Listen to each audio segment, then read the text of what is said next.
Yung ganito kalapot na meat sauce at may pa white sauce pa, ito talaga yung kailangan natin para ma-achieve natin yung sarap ng ating cheesy no-bake spaghetti. Happy birthday, happy birthday, happy birthday. Magandang araw! Today magluluto nga tayo ng happy birthday spaghetti. Ilang version na rin ng spaghetti ang naluto ko at ngayon kakaibang version naman yung ating gagawin. Ipiprepare lang natin yung ating mga sangkap na gagamitin. Hotdog na pwede ka namang gumamit ng kahit anong brand. At ang gagawin po natin dyan ay ipiprito po muna natin itong ating mga hotdogs. So, dito naman po, shallow frying lang. So, 1 to 2 minutes po ay okay na yan. Then, alisin natin sa pan at iset aside muna natin. Gamit ang same na kawali, ay gigisahin natin itong ating sibuyas at bawang. At kapag medyo nalanta na po ito, ay pwede na nating ilagay yung ating ground pork. Giniling na karne ng baboy po ang aking gagamitin.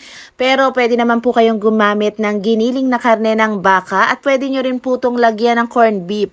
Pero, tingin ko naman ay marami na tong aking giniling kaya hindi ko na ilalagay yung corned beef. Tinimplahan ko lang yan ng asin at paminta at kailangan po ay sasangkutsahin natin tong mabuti para talaga namang mas malinamnam itong ating meat sauce. So kapag parang napipiri-prito na nga itong ating giniling ay pwede na nating ilagay itong ating spaghetti sauce.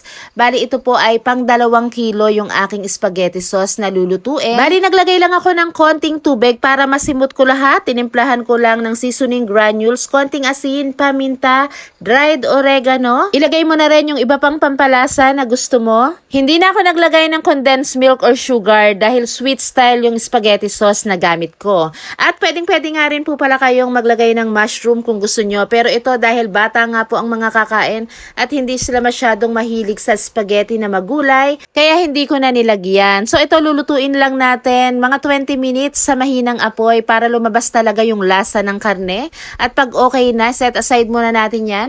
Para naman dito sa ating pasta ay lulutuin lang natin yan according to package instruction. Huwag din natin kalimutang lagyan ng asin yung tubig para malasa na itong ating pasta. Lagyan rin natin ng konting oil. At hindi po natin to masyadong lalabsakan kasi hindi po masarap ang malabsak na pasta. Pagluto na yan, i-rinse lang natin ng bahagya at lagyan po natin ng oil or butter para hindi magkadikit-dikit itong ating pasta. Next naman ay lutuin natin yung talaga namang magpapabongga dito sa ating cheesy spaghetti. 50 grams ng butter, lagay natin yung 3 tablespoon ng harina, tapos lutuin po muna natin ng 1 minute yon bago natin ilagay itong ating isang lata ng evap milk. So, kailangan po ay tunawin po muna nating mabuti para walang lumps. Then, mag-add rin tayo ng 1/4 cup ng tubig. Yun naman po ay optional lang. Timplahan na rin natin konting asin at konting paminta. At ilalagay na po natin ngayon itong ating isang bloke ng cheese. Pwede naman kayong gumamit ng kahit anong brand ng cheese. Pero kung meron po kayong mga quick melting cheese, yun na po ang gamitin nyo para mas malasa, mas masarap. At syempre, mas maraming keso, mas lalong masarap lalo, di ba? At kapag okay na nga lahat, napakadali lang.